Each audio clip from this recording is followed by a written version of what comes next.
Hey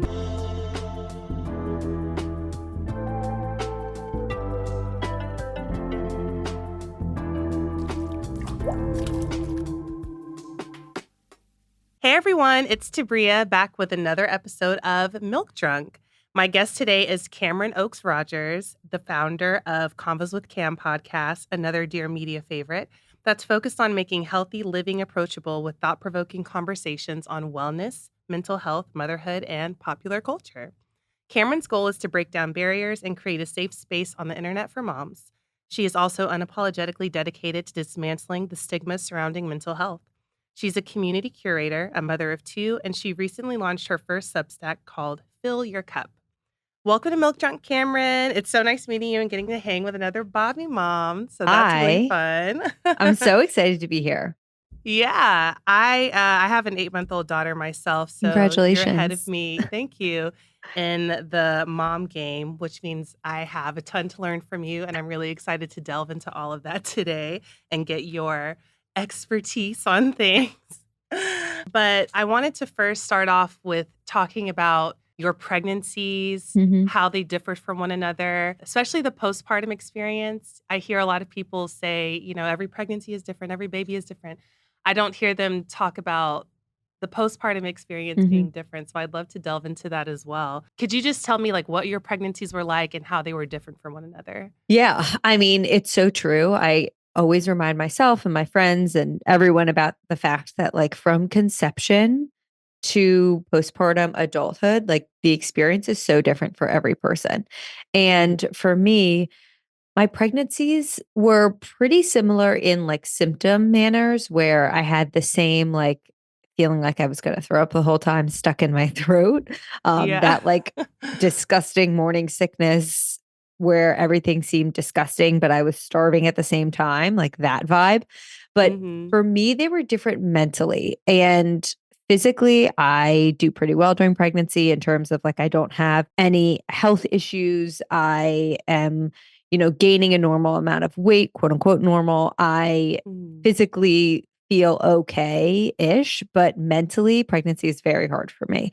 And my first was very anxiety focused. And it wasn't even necessarily about the anxiety over is my baby healthy? What's going to happen with my life? It was really just this buzzing, this underlying buzzing for every aspect of every minute of my day. And while that was very anxiety focused, my second pregnancy there was no anxiety, but a lot of depression. So they kind of hit me on both sides, quite honestly. But I will say the second go around, my friends say this as well. Your body just feels like a used car a little bit. So every symptom hurts a little bit more. It starts a little earlier. Your body just stretches because it knows what to do. So I definitely felt more pregnant earlier on. And by the end was in more physical pain than I was the first go around. But also I think the biggest difference is with your second pregnancy, you can't rest as much as you were potentially able to with your first. My first pregnancy was during COVID. I worked for myself. So any chance I had, I was on a couch or in bed, working from there, just trying to rest as much as possible because I was exhausted. With your second pregnancy, I mean, I was chasing around a toddler. So it was a whole different ballgame, which is honestly sometimes a blessing because it does feel like it goes by faster because you can't just kind of sit around and be this is really hard. Something. Yeah, you're always doing something. That's honestly my boyfriend and I, we have the discussion of whether we want, more kids in the future. We really don't know. But that's one of my biggest contributing factors to not having another one because I can't imagine being pregnant and having to take care of a child because I was exhausted my entire pregnancy. Where am I getting this energy from to run after a kid? Yes. Oh my gosh. Yeah. I can't even imagine. I did our kids are 2.5 years apart. So even the people who do Irish twins or 2 under 2, I really don't chasing a toddler while, especially at the end, it's a battle. It is not for the weak. I experienced a lot of postpartum anxiety. I feel like that's just parent anxiety that I'm just going to have for the rest of my life, to be honest.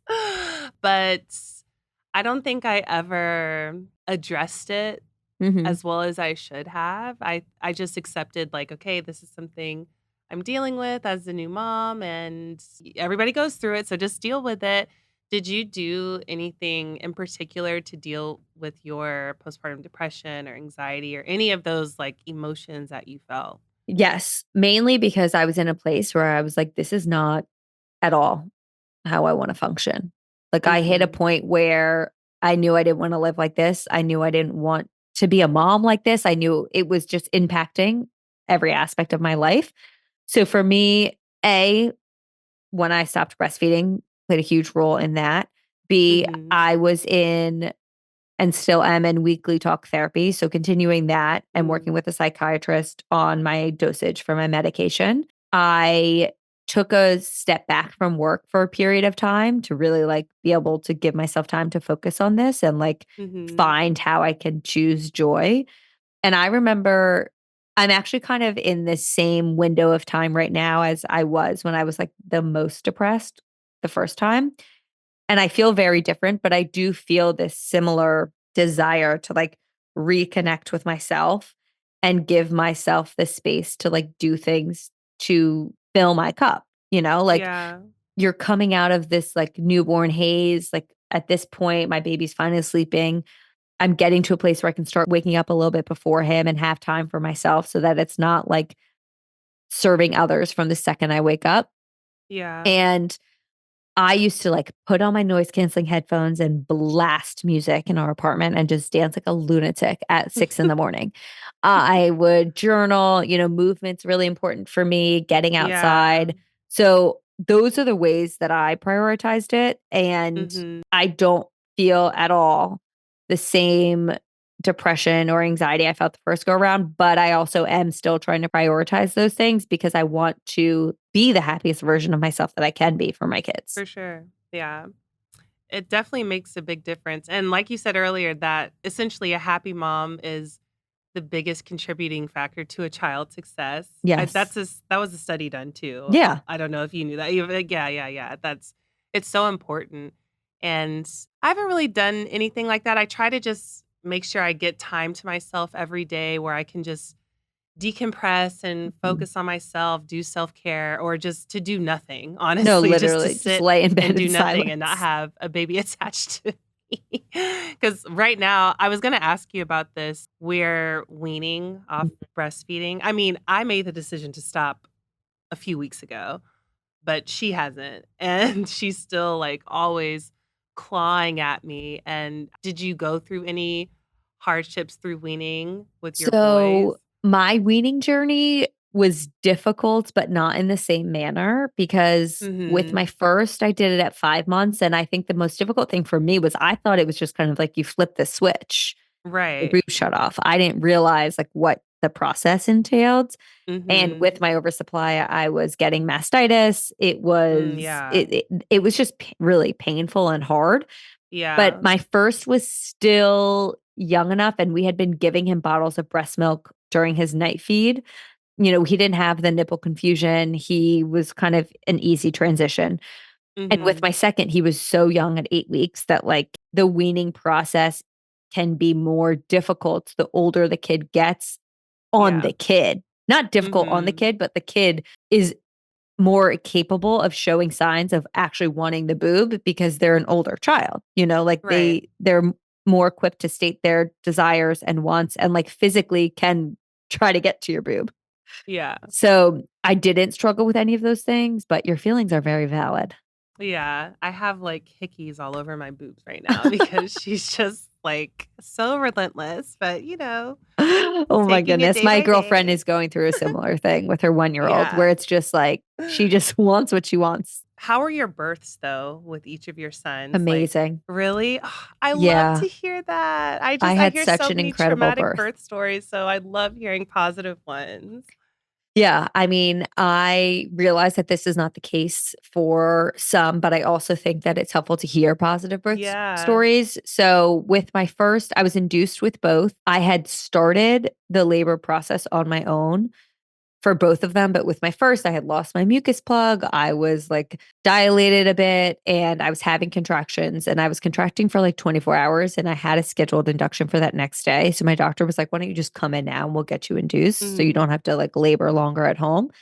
And I honestly it was so much fun. And I know that's not what many people would say. I had Yeah. an epidural. So I think that's very important to note. I was medicated, so I Okay. wasn't in pain, but we just put on this playlist. I am the believer that, like, with traumatic circumstances aside, the birthing person sets the tone for the room. Mhm. And that's kind of how I felt with a wedding, also. Like the bride sets the tone.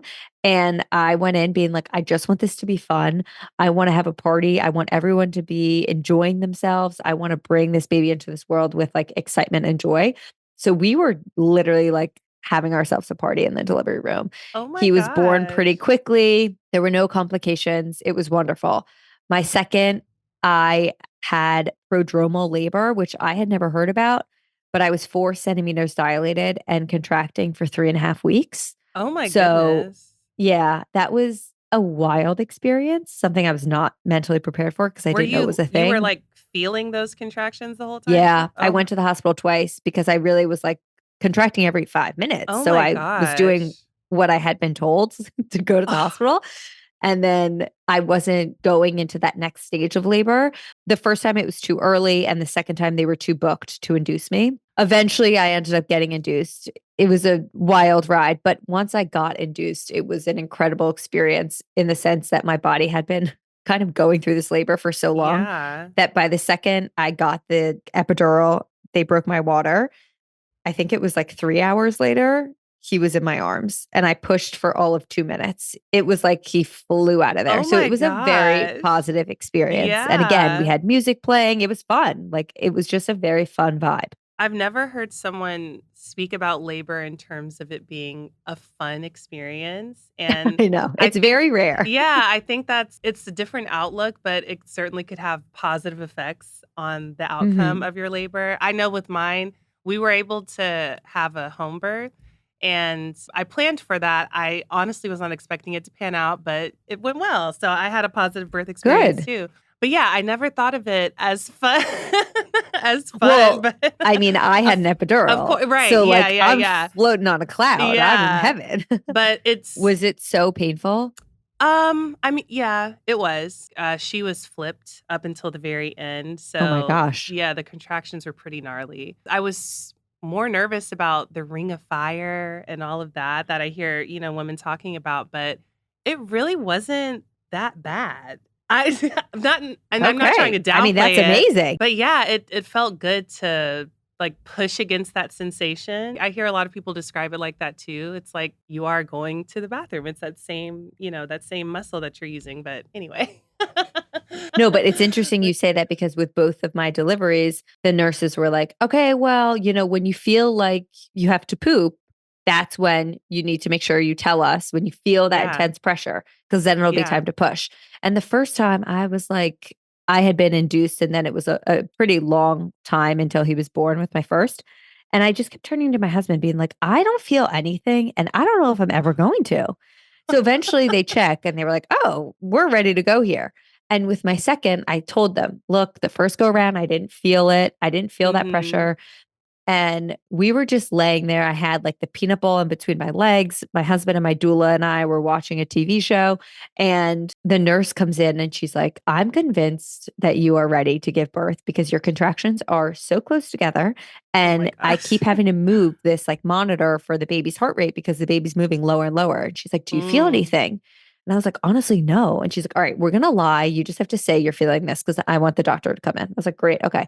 The doctor comes in and I was like, yeah, I'm feeling pressure. And she lifts up the curtain. She's like, you are crowning. Like, we need, Oh my it was god. a resident. She was like, I need the doctor in here now. Like, this baby's about to fly out on its own. I was like, okay, well, good thing I said something. How do you know what you're doing if you can't feel anything? Everyone has a different experience. For me, I was already at my second time is the most like relevant because I remember it the best, quite honestly. It Mhm. already feels like the first was so long ago, even though it was 3 years ago. I was 4 centimeters dilated when I got there. I had been contracting.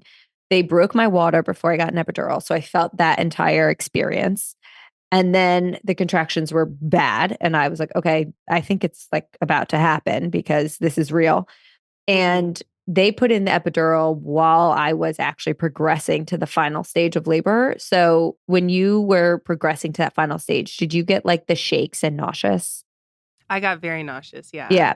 So my Mm-hmm. first go around, I remember throwing up a lot during that final progression. And while Mm-hmm. they were putting the epidural in, I get this overwhelming wave of like, I am about to puke everywhere. So I'm like, you have to stop, you have to stop. Cause my biggest fear, weirdly, was the epidural. Even though I had gotten it before, I just get so nervous. The needle's going in your back. I'm like, I don't want someone Yeah. to mess up. And, they tell you, don't move, you're hunched over. Right. So I was like, everyone stop. They had to pull it out because they were like halfway in. They put like alcohol swabs in front of my nose, which actually killed the nausea. I never knew that that was a Oh, thing. really? Yeah, That's good to it know. completely wiped it away.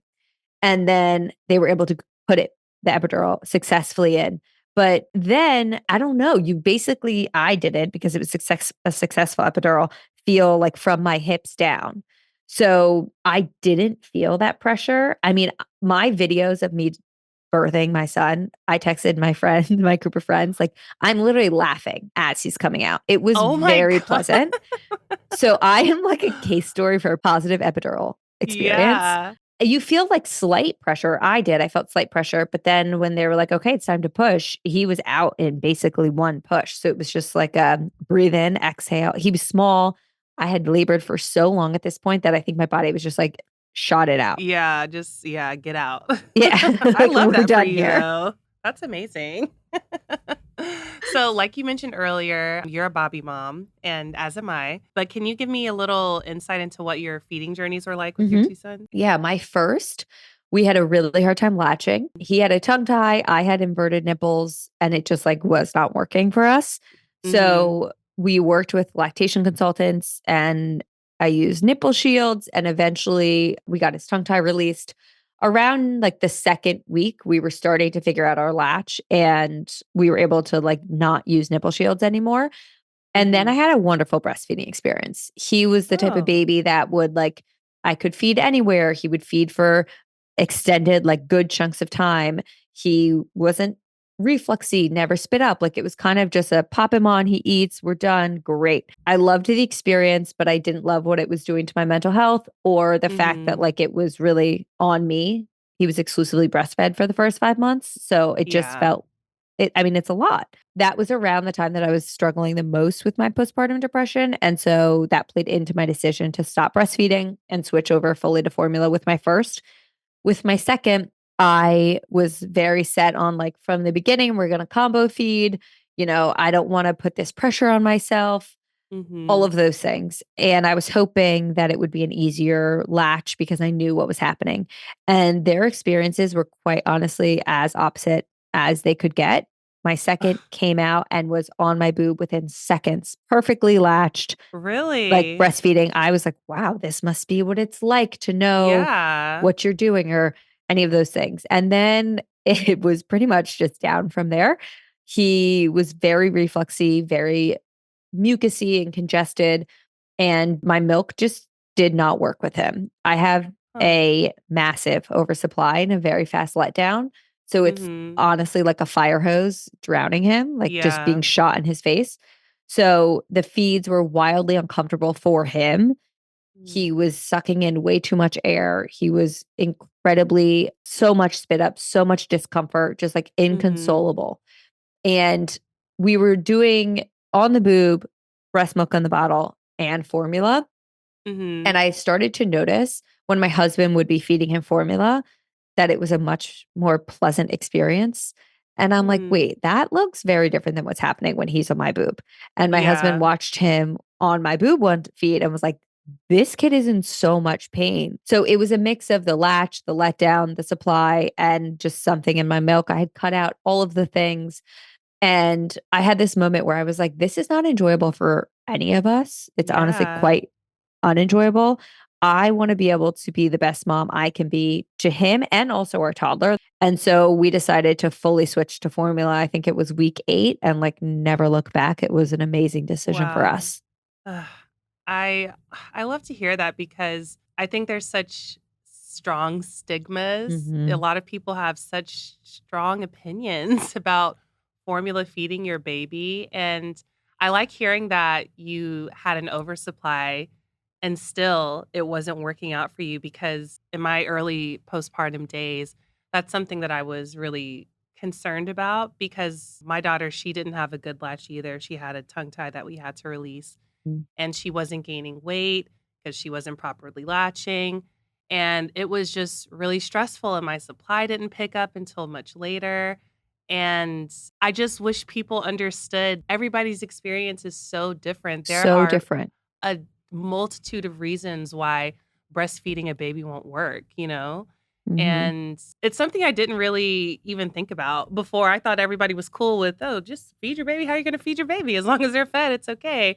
And You then would seeing think. like yeah, right? I like did you ever get personally criticized for anything Oh, like that yeah. ever? Mhm. Yeah, it's Honestly, less in crazy. my personal life because I surround myself with amazing people who I think Yeah, know better, but being a public facing person on the internet, right. absolutely. Mhm. Everyone loves to have opinions. And what I remind everyone, whether it's feeding, whether it's sleep training, whatever, you Yeah. figure out what works best for your family. And it should not matter what other people are doing Mhm. or what other people's Exactly. opinions are. And like, this is something I always come back to as a mom, but also just as a human. Like, I'm not going to say I don't care about people's opinions because I do care about certain Yeah. people's. Like, I care about my parents, my sisters, my close friends, my husband, my kids. Mhm.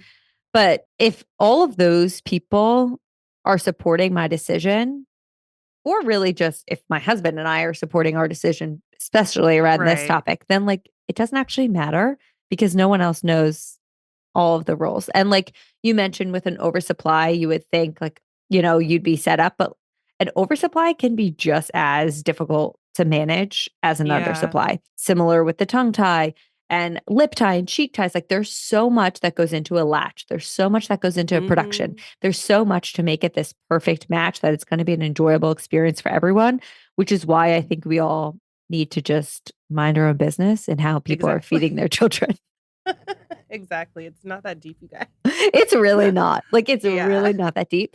And I have friends now, a lot of friends who have their second, and we all have honestly gone about it in very different ways, but in terms of feeding, and we all support each other, which however we all want to do it. But I think what the most interesting aspect is that this whole concept of like you have to breastfeed to bond with your baby, I think is total crap. Yeah, agreed. Some can find breastfeeding very bonding. I did with my first once we figured it out. But it can also have like the opposite effect where it can cause resentment, it can cause anger, it can cause discomfort, mental health struggles. Like the maternal mental health is so important for that Yeah. baby's upbringing that like that Mhm. should be what we're prioritizing and focusing on. You are in the influencer space and it's different for us. Mhm. I didn't know that till I was in the thick of it. So, what was that like for you and your husband navigating maternity leave? Yeah, I always say that, there's this whole movement right now to be your own boss, do your own thing, follow your dreams. Mhm. But I also think that we have discredited some of the added value with a corporate job. Like I really missed my corporate job in Yeah. parts Mhm. because of benefits. My maternity Mhm. leave at my old company was great. It would have been really nice to have.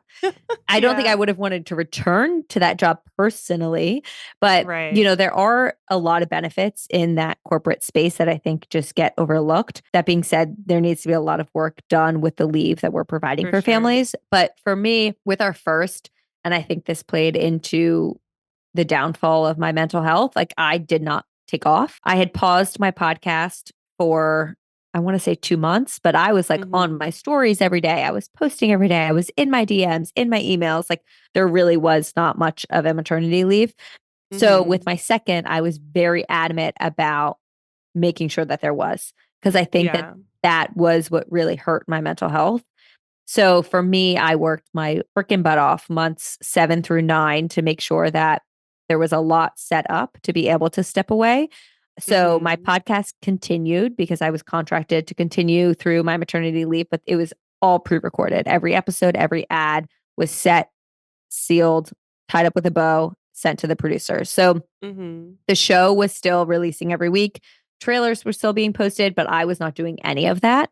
So Yeah. there was a lot of back end work in prep to have, honestly, just everything was firing on its own without me having to do anything. I checked in on social, I think like once a week, maybe for the first Mm. 2 months, which for me Mhm. felt like a great balance. I was still able to like share my experience because it's this really confusing thing as a content creator. And I know that this is very niche for listeners because if Mhm. you're not in the space, you maybe won't resonate with it. But for me, especially when I'm focused on creating content to remind people that they're not alone and to share about my mental health journey and to share about my journey as a mom, like those are very pivotal moments that I want to share because so many people are going through it and I connect with so much of my community. Mhm. Simultaneously, I want to throw my phone out the window and not be near any of it during those Yeah. moments. So Yeah. finding that middle ground for me where I was still able to share a bit and connect and create content in that way of like what I was going through, that was kind of my middle ground where I wasn't on my phone. And then one day a week, I would kind of hop on, share, and then go back off. I also, at the same time, like had someone on my team completely in my emails. I had my managers pausing all sponsored content. So, like, there was Mhm. a maternity leave for me for the Yeah. first, I had all that set up for 3 months. Unfortunately, around month two, I kind of started to dip my toe back in. And then once you're in, it's hard to leave. Like, Yeah. once you've Yeah. broken that boundary, it's like, well, never mind. But I do think that that was very helpful for me to set that. My husband, our first go round, had 2 weeks and that was it, which is a sick joke in Mm. my opinion. Yeah. And I have a lot of thoughts on that. It caused a lot of resentment on my end because he was working. He was working from home, but he was still working. And it all fell on Mhm. me. And I was kind of like, what the actual F just happened? Um, Mhm. and our second go around, they increased his leave to 4 weeks, which I still think is too short. Yeah, But for sure. unfortunately is very standard for paternal leave in this country. The biggest thing I will say, and I have this conversation with all of my friends' husbands, is that if you have a paternity leave and it feels like a long time, you better take every freaking day of it Yeah. because they're not going to keep providing it or increasing it until people are taking it. Yeah. And I met with the debate from my friends' husbands of like, well, I want to be up for the promotion or I'm going to miss so much. And it's like, well, so is your female counterpart who is Exactly. on Yeah. maternity leave, whose body Mhm. does not have that choice if they wanted to Exactly. just be like, I'm going to take 2 weeks and go back. So, like, I fully believe that all parental leave should be mandatory and there should not be an option. And I think we have a long way to go in Yeah. providing way longer time for people because there's a stat right now that's like 1 in 4 women return to work. I think it's after Mhm. 2 weeks, 2 weeks. which Yeah. is, uh, Absurd. I don't even know how Yeah. that's possible physically. Yeah. In your opinion, what would be the minimum amount of time? Minimum 4 months, 4 months. Yeah. Mhm. minimum. Bare minimum. I agree. I think about how sleep deprived and how emotional and all over the place I was. There's a slight glimmer of hope at that 4 month mark, but like that's Mhm. still fresh. Yeah, it is. But that's the bare minimum I think that every single person should have access to. Yeah. I didn't feel really comfortable in myself or in my parenting skills until I got to about 6 months.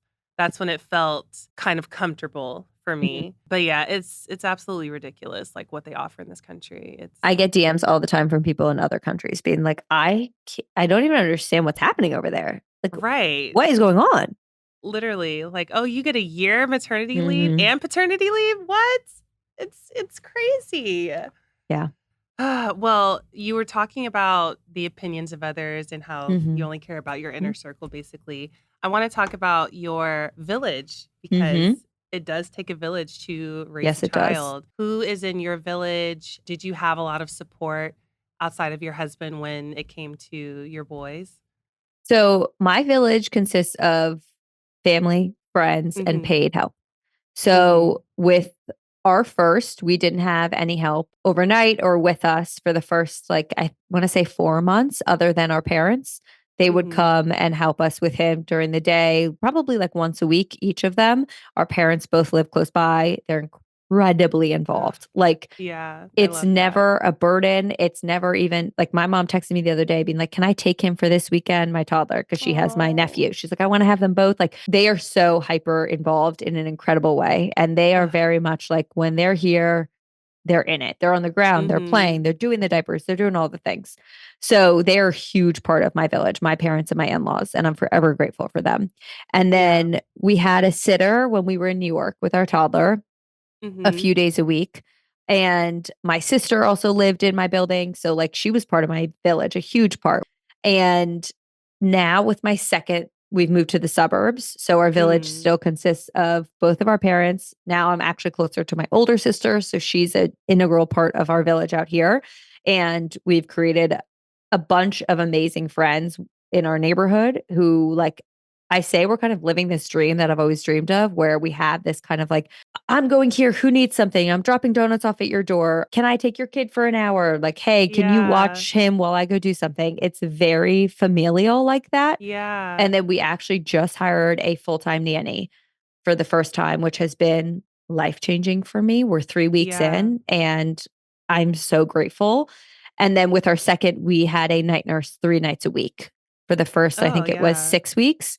Yeah. And that was something I knew I did not want with our first, but with our second, my husband was really a proponent for, because he realized that like you can't necessarily sleep when the baby's sleeping when you have two because you have to take care of a toddler. And so that was huge for us. And I am a big proponent of like whatever works for your family, whatever help you have access to get. And I wish we Yeah. all had a lot more access to help. That's another thing. Mm-hmm. But taking on all the help you can possibly have. Yeah. I 100% agree with you. I hate when I see people online criticizing moms in particular, not dads, of course, Never but dads. moms for having a night nurse or having a nanny or a doula to come and help you, especially during those early days. I'm like, why are you mad that I'm prioritizing my mental health as Hmm. well? Like it makes no sense. And I agree. If you have the resources, it's life changing. I wish it was accessible for every single person. Like, hell, I wish I Same. could have done it Yeah. 7 nights a week. Like, Yeah. but I had a video on TikTok go viral that was kind of like spend the night with me. I did one with my newborn and toddler, and then I did one with my newborn and toddler when we have a night nurse. So it was Mhm. like, we did bed and bath together, me, my husband, and them. We had dinner, we put them down, and then we got ready in our pajamas. They show up at 9 o'clock, and I'm like, when they came, I was ready to get in bed at 9:01. I was like, I am Yeah. taking advantage of every second you are here. Mhm. And it was sleeping. I pumped at that point for like 10 minutes at 3 in the morning, got back in bed, and then woke up and they left at 7. And a lot of comments on that video were like, you're an awful mom. You're Ugh. missing out on the most important bonding moments of the baby's life. I could never have someone else take care of my child. Like, just tearing me apart. And that's actually fine because, again, like their opinions don't matter to me because Right. they don't know me as a mom. But the thing that frustrates me the most is this belief that like you have to suffer as a mom. Yes. This Mhm. motherhood equals martyrdom. Like, if you have access to help, we should all be using said help. I wish it was Yes. accessible for everyone. Mhm. Absolutely. But like, if it's an option, use it. And there shouldn't be guilt around that. Like, there are ways to bond with your child other than a crying baby at 3 a.m., unable Exactly. to breastfeed. Like, that Exactly. doesn't sound like the most enjoyable. Do I love those cuddles and sometimes overnights when my son would be waking up and I'd be holding him? Yes, those moments I will forever cherish in my heart. But like, that's not Mhm. where I felt I was bonding and connecting with him and my happiest. Yeah, exactly. Yeah, Yeah. Yeah. Also, like for us, the first 5 months were amazing. She was just naturally a good sleeper. that And was our then, first. yeah. And then after that, it just a switch flipped and it was just crazy after that. And I'm sorry. Sleep I deprivation is so real. I know, it's fine. But, we're doing much better now, but we leaned on his family a lot, and they would come out and do some overnights for us Mhm. when we just really needed it. And it's something very obvious, but I never considered my relationship with my partner and how much I don't want to say it was suffering, but like we totally weren't prioritizing our relationship Absolutely. whatsoever. And just being able to get that time back, just to be able to sleep in the same bed together, Mhm. and it made such a difference. It took like 8 months for us to go out on a date. And it's even moms who are in that position criticizing other mothers. And Well, it's I always just don't moms. get it. Like, I don't have Yeah. men in my comments criticizing me. Yeah, Unfortunately, it's exactly. moms. Exactly. And I know it's just a form of projection, but Mhm. The roommate phase is so real. yeah, Like, totally. we went through it big time with both. Yeah. I think the second time I had more of a wherewithal of like, oh, this isn't permanent. But like the first time it was Mhm. terrifying. I'm like, what has happened to our marriage? Yeah, literally. I mean, our son didn't start sleeping through the night until 5 months. So like we were not in the same bed other than nights that we had our night nurse. And they were only there for the Yeah. first 6 weeks. So to be able to now sleep in the same bed again feels like such a gift. And I to like know. have that time back, I'm like, who would have thought that us just sleeping next to each other? Right. Something I would want so deeply and miss. Exactly, exactly. I definitely wanna know, like I said mentioned before, I'm on the fence about whether I want another Mhm. one. What was the harder transition from 0 to 1 or 1 to 2? 0 to 1, I struggled a lot with my identity because, I mean, my life did kind of flip on its head. Like, suddenly, Mhm. my life was revolved around someone else. There was so many more things to think about, the schedule, the feeding, the sleeping, like, everything is different. Your priorities look different. I was confused with who I am. What do I talk about? What do I wear? Who do I spend time with? What are my hobbies? Like, Mhm. what is my job? So, Yeah. I had a really hard time mentally the first go around, just with my identity and all of that, and coming to terms with how different my life was. And it doesn't mean I wasn't happy with having a child. Like, I loved my kid with every fiber of my being, Yeah. but I really missed my old life and was like, what just happened? With Mhm. my second, I didn't feel any of that necessarily because I've been so aligned with the role of being a mom now for 2.5 years at that point. What I will say is it's utter chaos. Like, Yeah. it's truly so chaotic and it's beautiful and it's fun and it's amazing. But like those moments that I used to have to myself are few and far between. Now they're better Yeah. because we have more consistent help. But my husband and I in the beginning were like, wow, it's really, if it's not one, it's the other. And if it's not one, it's Yeah. both. Like one of them Mhm. always needs you. I Yeah. felt, especially in the beginning. And we would just laugh, like literally our boys' rooms are across the hall from each other, like directly, just bouncing between the two rooms. Even in the middle of the night, like our first was this unicorn sleeper his entire life. We brought home the Yeah. baby. He decided, F it, I'm not sleeping through the night anymore. I'm up all the time.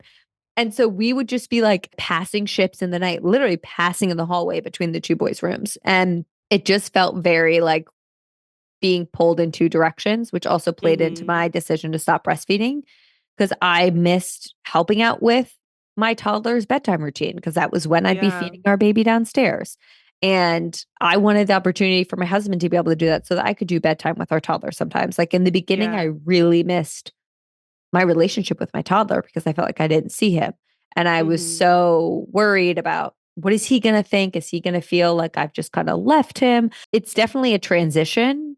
It's just there's a lot more to do and it's more chaotic. But Mhm. I personally had a harder time 0 to 1. But I think this is what I always say in the beginning when it's really hard.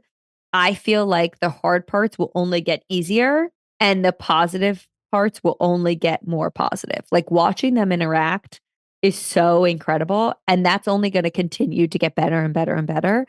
Yeah. And the hard part of navigating the nap schedule, the feedings, all that, that's just going to get easier. Like they're not Mhm. napping 3 times a day forever. They're not constantly Right. drinking bottles. So I feel, I'm hoping that this is kind of like the thick of it. And then it continues to get easier and better as they get older. Did your toddler ever experience any, like, jealousy when it came to your second?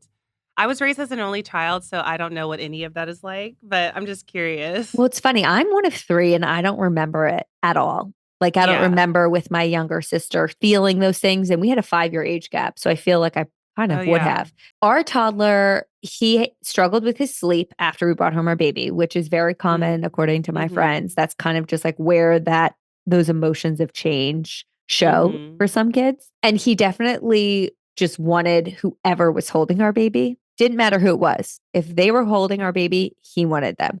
Even like Mm. I remember one morning he was up before our night nurse left and he had never met our night nurse because she would come 9 p.m. to 7 a.m. and he'd just be sleeping. And one morning she came down holding our baby and he just walks up to her and goes, "I want to play trains with you." And I was like, "You don't even know who this woman is. But because she's holding our baby, you need her and only her." Yeah. So Oh my that's how it gosh. manifested in the beginning. And honestly, now I guess I would rather this than like it be negative. He just kind of acts like our baby doesn't exist. Maybe once every 4 or 5 days, he acknowledges him Yeah. and he'll go up to him out of his own decision and like start talking to him and play with him. Or he'll be like, "Can he come do this with us? Or can he come on this walk?" But for the most part, he kind of lives in his own world and he's just like, "Nope, Hey. not there." I mean, I don't know if that's good, bad, or neutral. I'm just I kind of mean, letting him figure it out as we go. yeah. He's just going with the flow. Yeah. It's his He's world. We're just it living in is it. literally his world. Yeah. You don't show your kids on your socials. And that's something that I am grappling with right now. I've shown pictures of my daughter before. She's not the focal point of my page whatsoever. I've said to myself, like, once she hits about 2 years old, I think that's when I'll cut it at that Mhm. point, when she becomes like recognizable. But can you just walk me through your Yeah, decision in deciding that? of course. My biggest thing was, especially in Manhattan, I would be out and I would see these little kids, and it happened to me a Mhm. few times. And I was like, "Oh my God, I know them." And then I'm like, "Wait, I Mm. don't know those kids. That's XYZ Yeah. influencer's child." Mhm. And that just felt weird to me. Like I felt Yeah. icky in my own being for knowing these kids, even though I didn't.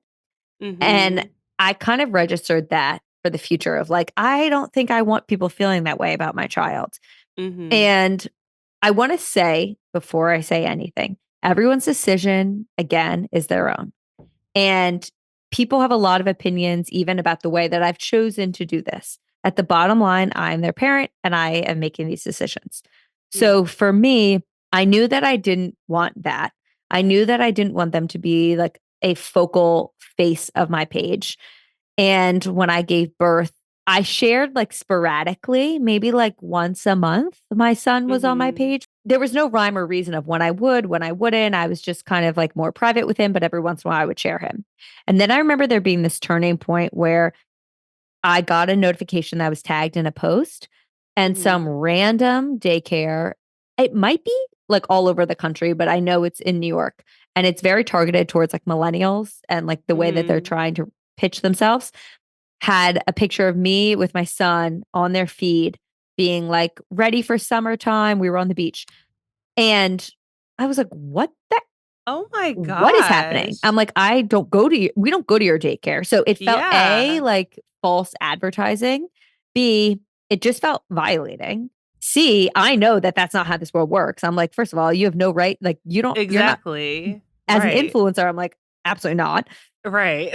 And D, I rarely share my child. So for that to be a photo that was used felt so just, it really crossed a boundary for me. And this was at the same time that I felt as a mom, I was receiving commentary from people who I didn't know that was negative. I felt very protective over him and my son. Mhm. And that Yeah. was kind of when I pulled the ripcord. I messaged the daycare, obviously, and was like, take this Yeah. down right now. And they did. But that was where I kind of decided, you know what? I'm not sharing him anymore. Mhm. And that's been the same with my second.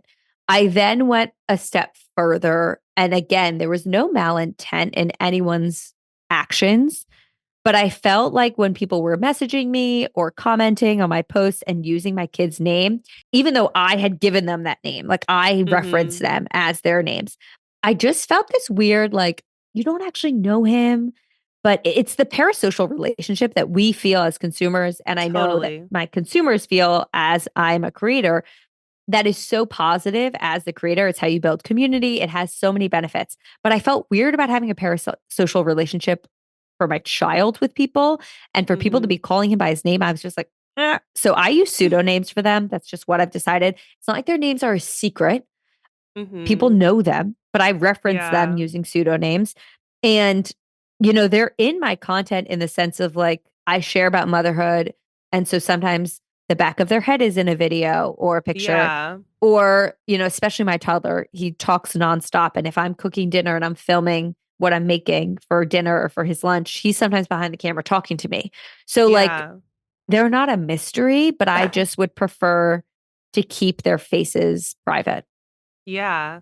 I love that because, like I said, I think I'm going to make that transition when she's a little older, but I haven't revealed the name of my daughter. Love that for you. And I did it for that same reason because I just think about like when I'm out in public and some people will come up to me Yep. and say, "Hey, Tabria, nice to meet you. Can I get a picture?" It just freaks me out the thought of somebody coming up and saying, "Hey, my daughter, Yeah. hey, Tabria's daughter," and her being like, "Who is this person? How did they know my name?" Mhm. That just seemed like it would be really weird. So that's yeah. Yeah. And again, there's no malintent. Like, obviously, there Yeah, is for sure. part of this conversation for many involves like the predators online. And that's not to Right. be just ignored. Like, that is very real. But I knew Yeah, that I was never going to make my kid like a YouTube blogger at 3. So, like, exactly. that doesn't play the largest role in my decision. It's more so just I'd rather him not have his face all over my page.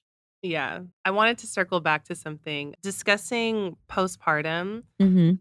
Something that I was really interested in. I don't know what you did before you entered, Mhm. the influencer content creation era. You can speak to that too if you want, but how was that entering that as a mom? Cuz I looked at your socials and I think you do a great job of balancing everything and basically just showing up and talking about whatever you want to talk about. All the time I hear you have to niche down and you have to only talk about this specific thing all the time. And I don't believe in that whatsoever. So I love that you don't do that either.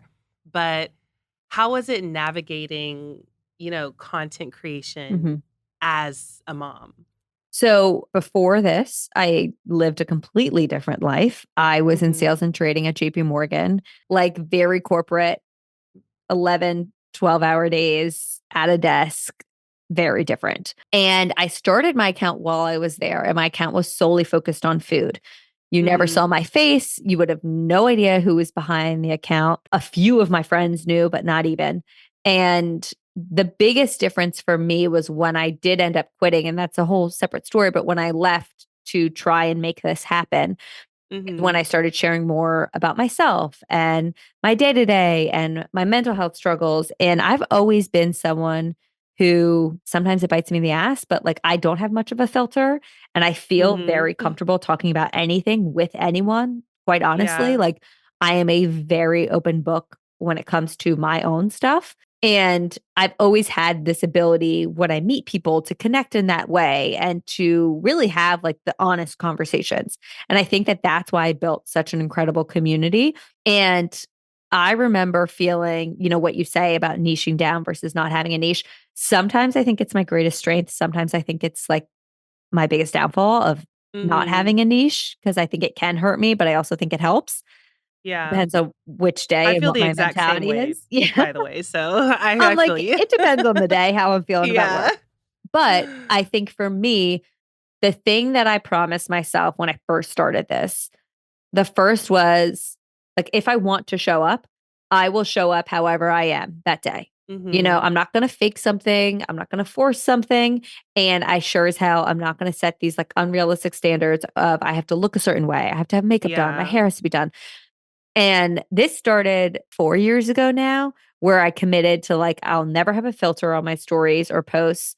I will very much just show up as me because if I had to look a certain way to get on my Mhm. Instagram, I would never get on my Instagram. Like I'm Yeah. very rarely put together. So it would just stop me from ever being on there. And then I wouldn't be able Yeah. to do this. So I promised myself that. And then I also was like, I can't fake conversation about something I don't care about. I can't fake content in the same way about something that I don't feel pulled to or aligned with. So I Mhm. remember when I was pregnant, I actually have this clip that I keep meaning to like make a stitch with where I'm like, don't worry, I'm not going to become a mommy blogger. But like, I was so nervous about like, is my content going to change? Like, I don't want it to be like that, you know? But the reality is your life changes. And if your content is focused on your life, your content's going to change.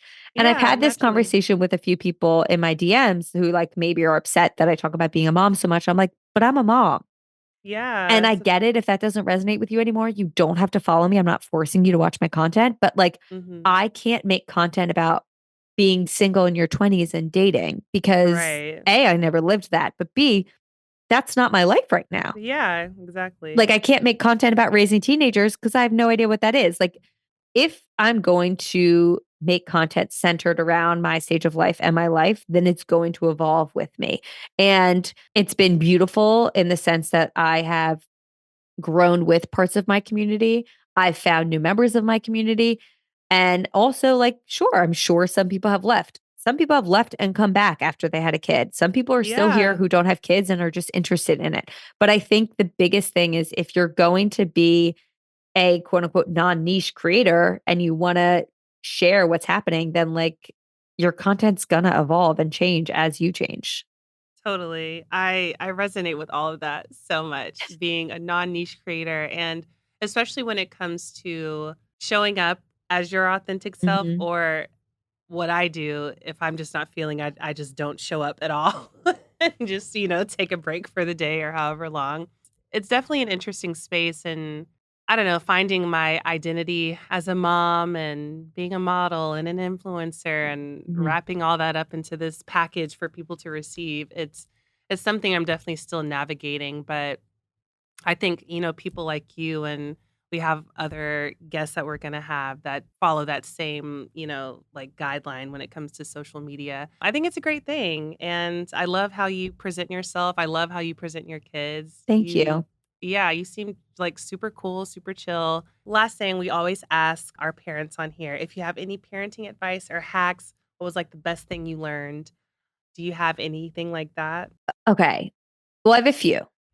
Okay. The best thing, and some are more for like the maternal mental health aspect of things, like mantras I turn to, hmm and some are actual like parenting tips.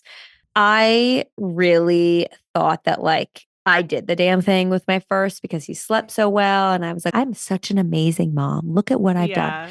And then my second came around and I did the exact same things, and they are wildly different. Okay. Yeah. So, this is a reminder for any parent whose kid maybe isn't sleeping or they're struggling with something. Like, you're not a bad parent. Your baby is just not a robot or the same as the baby that you're comparing it to. I think there's Mhm. so much of this comparison of like, oh, is your baby sleeping through the night? Like, how is your baby eating? Is your baby rolling? When did they start walking? Like, it's such a waste of time Yeah. because no two babies are the same. Mhm. And my first was a very late walker. And I remember sitting in a park with him, looking around and seeing these other kids who were around his age walking and beating myself up. Like, what am I doing wrong? Should I have been doing more Yeah. things with him? XYZ, running in that shame spiral. And then I was like, this is such a sad way of spending this potential wonderful time with him. I'm taking a Mhm. break from work. I'm at a park with him. It's a gorgeous day. Like, why don't I enjoy this moment instead of wasting my time comparing him to everyone else? So I Yeah. really try to strip the comparison game in my own head. But even if my friends are kind of, inherently comparing kids to one another or friends or Mhm. whatever, I also think this is something I talk about with my mom a lot as one of three kids is, and it may or may not be applicable to listeners depending on if you have more than one child, but like you have to parent each child differently because each child is different. Meeting your child where they're at and parenting to their needs, I think, is something that we need to focus more on rather than taking these Instagram reels we see of like what we should say in a Mhm. scenario and applying it to every child. That's Yeah. just not possible. And I think also on that note, finding people who you really trust and whose advice you really appreciate, like Dr. Elisa Pressman, she has a podcast in the network. I'm a huge fan of her. She's like a mentor of mine.